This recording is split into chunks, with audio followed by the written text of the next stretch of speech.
नमस्कार दोस्तों, स्वागत है आप सभी का एक नए वीडियो में। दोस्तों, आज का हमारा पहला प्रश्न है, राज्य के मुख्य सूचना आयुक्त को हटाने की शक्ति निम्नलिखित में से किसके पास होती है? तो दोस्तों, ये राज्यपाल के पास होती है। जो राज्य के मुख्य सूचना आयुक्त होते हैं, इनको कौन हटा सकता है या इनको हटाने की शक्ति पावर किसके पास होती है? तो दोस्तों, ये राज्यपाल जी के पास हो जाएगी। और अगर आपसे पूछा जाए कि राज्य के मुख्य सूचना आयुक्त की नियुक्ति कौन करता है, तो दोस्तों इनकी नियुक्ति भी राज्यपाल के द्वारा ही की जाती है। राज्य के मुख्य सूचना आयुक्त की नियुक्ति कौन करता है, इनको हटाने की शक्ति किसके पास है? तो दोनों ये राज्यपाल जी के पास हो जाएंगी। महत्वपूर्ण प्रश्न है दोस्तों, यूपीएससी में पूछा गया है, इसको आप लोग जरूर याद रखिएगा। अगला प्रश्न है, बिना लाइसेंस के ड्राइविंग करने पर कितना जुर्माना लगता है? तो दोस्तों, ये 5,000 रुपये का जुर्माना पड़ता है। अगर आप बिना लाइसेंस के कोई भी गाड़ी ड्राइव करते हुए पकड़े जाते हैं तो आपको कितना जुर्माना या चालान राशि देना पड़ता है? तो दोस्तों, 5,000 रुपये हो जाएगा। महत्वपूर्ण प्रश्न है दोस्तों, कई सारी परीक्षाओं में पूछा गया है, इसको भी आप लोग जरूर याद रखिएगा। बिना लाइसेंस के ड्राइविंग करने पर कितना जुर्माना है? तो दोस्तों, ये 5,000 हो जाएगा। अच्छा, अगर आपसे पूछा जाए कि बिना सीट बेल्ट लगाए हुए 4 पहिया वाहन चलाने पर कितना जुर्माना है, तो दोस्तों 1,000 हो जाएगा। बिना सीट बेल्ट के कितना है? तो 1,000 है। और बिना लाइसेंस के कितना है ड्राइविंग के? तो दोस्तों 5,000 हो जाएगा। चलिए आगे देखते हैं। अगला प्रश्न है, मूल भारतीय संविधान की प्रस्तावना में निम्न में से किस शब्द का उल्लेख नहीं है? तो दोस्तों, ये पंथ निरपेक्ष शब्द नहीं है। जो हमारे मूल भारतीय संविधान की प्रस्तावना है, इसमें ऐसा कौन सा शब्द है इनमें से जो नहीं दिया हुआ है? तो दोस्तों, ये पंथ निरपेक्ष नहीं था। इसको कब जोड़ा गया है पंथ निरपेक्ष शब्द को हमारी प्रस्तावना में? तो दोस्तों, 42वें संविधान संशोधन के द्वारा वर्ष 1976 में। महत्वपूर्ण प्रश्न है दोस्तों, कई सारी परीक्षाओं में पूछा जाता है, इसको भी आप लोग याद रखिएगा। मूल भारतीय संविधान की प्रस्तावना में निम्न में से किस शब्द का उल्लेख नहीं है? तो दोस्तों, ये पंथ निरपेक्ष हो जाएगा। कब जोड़ा गया इसको? तो 42वें संविधान संशोधन के द्वारा वर्ष 1976 में। चलिए आगे देखते हैं। अगला प्रश्न है, इंडिका के लेखक कौन हैं? तो दोस्तों, ये मेगास्थनीज हैं। ये जो पुस्तक है इंडिका, ये किसके द्वारा लिखी गई है, इसका लेखक कौन है? तो दोस्तों, ये मेगास्थनीज हो जाएगा। मोस्ट रिपीटेड प्रश्न है दोस्तों, बहुत सारी परीक्षाओं में पूछा जा चुका है, इसको भी आप लोग जरूर याद रखिएगा। इंडिका के लेखक कौन है? तो दोस्तों, ये मेगास्थनीज हो जाएंगे। चलिए आगे देखते हैं। अगला प्रश्न है, भारत का अंतिम मुगल शासक कौन था? तो दोस्तों, ये बहादुर शाह जफर हो जाएंगे। हमारे भारत में अंतिम मुगल शासक कौन थे? तो दोस्तों, ये बहादुर शाह जफर थे। इनको 1857 की क्रांति के बाद अंग्रेजों ने रंगून के लिए निर्वासित कर दिया था। महत्वपूर्ण प्रश्न है दोस्तों, कई सारी परीक्षाओं में पूछा जा चुका है, इसको भी आप लोग याद रखिएगा। भारत का अंतिम मुगल शासक कौन था? तो दोस्तों, बहादुर शाह जफर हो जाएंगे। चलिए आगे देखते हैं। अगला प्रश्न है, बुलंद दरवाजा किस शहर में स्थित है? तो दोस्तों, ये फतेहपुर सीकरी में स्थित है। ये जो हमारा बुलंद दरवाजा है, किस शहर में बना हुआ है, कहाँ स्थित है? तो दोस्तों, ये फतेहपुर सीकरी में हो जाएगा। अगर आपसे पूछा जाए कि बुलंद दरवाजा का निर्माण किसने कराया था, तो दोस्तों, ये अकबर ने कराया था। बुलंद दरवाजा का निर्माण किसके द्वारा कराया गया था? तो दोस्तों, ये अकबर के द्वारा हो जाएगा। ये कहाँ स्थित है? तो ये फतेहपुर सीकरी में हो जाएगा। अगला प्रश्न है, रामचरितमानस ग्रंथ की रचना किसके द्वारा की गई है? तो दोस्तों, ये तुलसीदास जी के द्वारा की गई है। रामचरितमानस की रचना किसने की है, इसकी रचना किसके द्वारा की गई है? तो दोस्तों, ये तुलसीदास जी हो जाएंगे। महत्वपूर्ण प्रश्न है दोस्तों, बहुत सारी परीक्षाओं में पूछा जा चुका है, इसको भी आप लोग जरूर याद रखिएगा। रामचरितमानस नामक ग्रंथ की रचना किसके द्वारा की गई है? तो दोस्तों, ये तुलसीदास जी हो जाएंगे। अगला प्रश्न है, भारत के लिए समुद्री मार्ग की खोज किसने की थी? तो दोस्तों, वास्को डिगामा ने की थी। भारत के लिए यूरोप से समुद्री मार्ग की खोज किसके द्वारा की गई थी? तो दोस्तों, वास्को डिगामा हो जाएगा। वास्को डिगामा भारत कब आया था?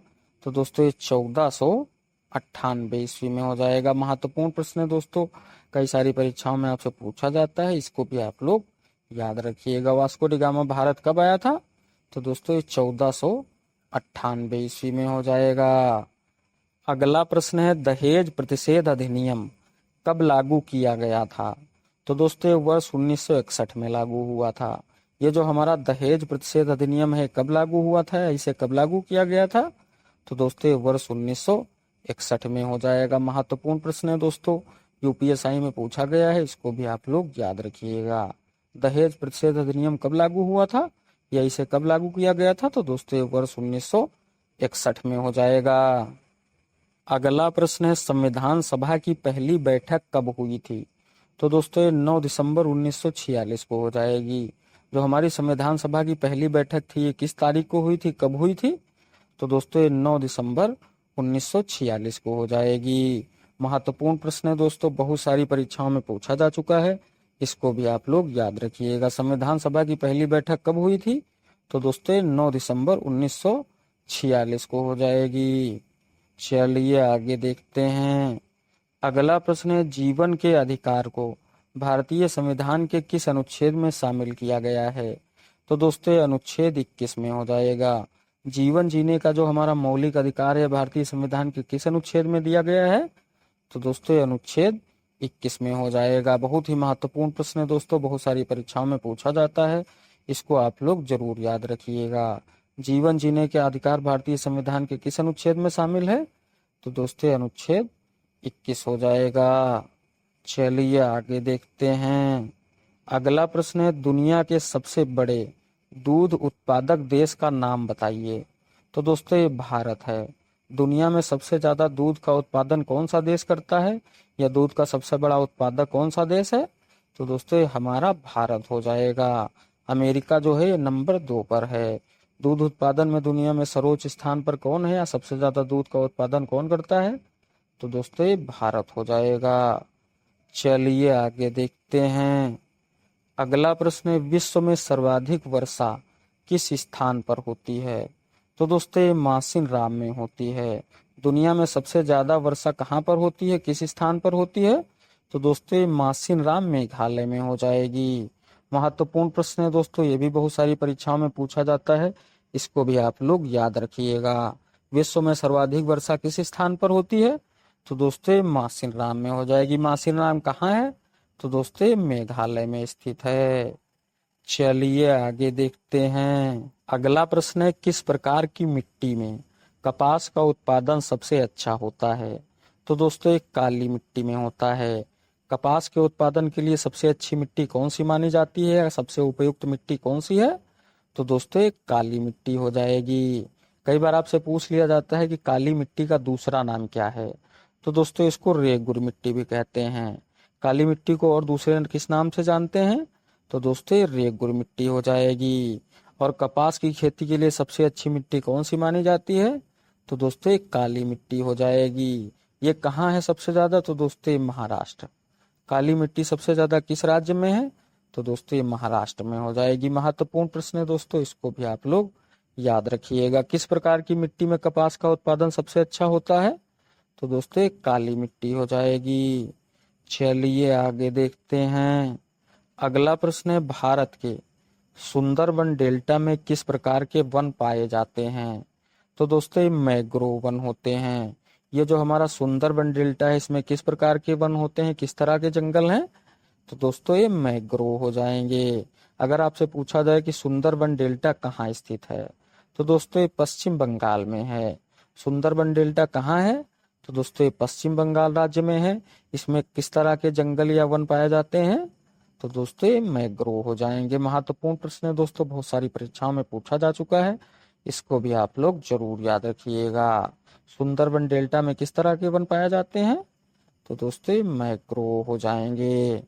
अगला प्रश्न है, श्वेत क्रांति का संबंध इनमें से किससे है?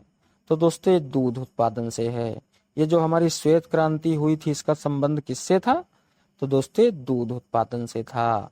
अगर आपसे पूछा जाए कि हरित क्रांति किससे संबंधित थी, तो दोस्तों ये गेहूं से हो जाएगी। हरित क्रांति किससे थी? तो ये गेहूं से थी। श्वेत क्रांति किससे थी? तो दोस्तों ये दूध उत्पादन से संबंधित थी। महत्वपूर्ण प्रश्न है दोस्तों, ये भी बहुत सारी परीक्षाओं में पूछा जा चुका है, इसे भी आप लोग याद रखिएगा। श्वेत क्रांति का संबंध किससे था? तो दोस्तों दूध उत्पादन से हो जाएगा। चलिए आगे देखते हैं। अगला प्रश्न है, लंबाई के आधार पर भारत की सबसे बड़ी नदी कौन सी है? तो दोस्तों ये गंगा नदी है। जो हमारे भारत की सबसे लंबी नदी है ये कौन सी है? तो दोस्तों ये गंगा नदी हो जाएगी। बहुत ही महत्वपूर्ण प्रश्न है दोस्तों, बहुत सारी परीक्षाओं में पूछा जाता है, इसको भी आप लोग जरूर याद रखिएगा। लंबाई के आधार पर भारत की सबसे बड़ी नदी कौन सी है, भारत की सबसे लंबी नदी कौन सी है? तो दोस्तों ये गंगा नदी हो जाएगी। अच्छा, अगर आपसे पूछा जाए कि विश्व की सबसे लंबी नदी कौन सी है, तो दोस्तों ये नील नदी है। दुनिया की सबसे लंबी नदी कौन सी है? तो दोस्तों ये नील हो जाएगी। और भारत की सबसे लंबी नदी कौन सी है? तो दोस्तों ये गंगा नदी है। दोस्तों सभी प्रश्न महत्वपूर्ण थे, परीक्षाओं में पूछे हुए थे। वीडियो कैसी लगी कमेंट करके जरूर बताएं, और चैनल पर नए हैं तो चैनल को सब्सक्राइब और वीडियो को लाइक जरूर करें। नमस्कार, धन्यवाद।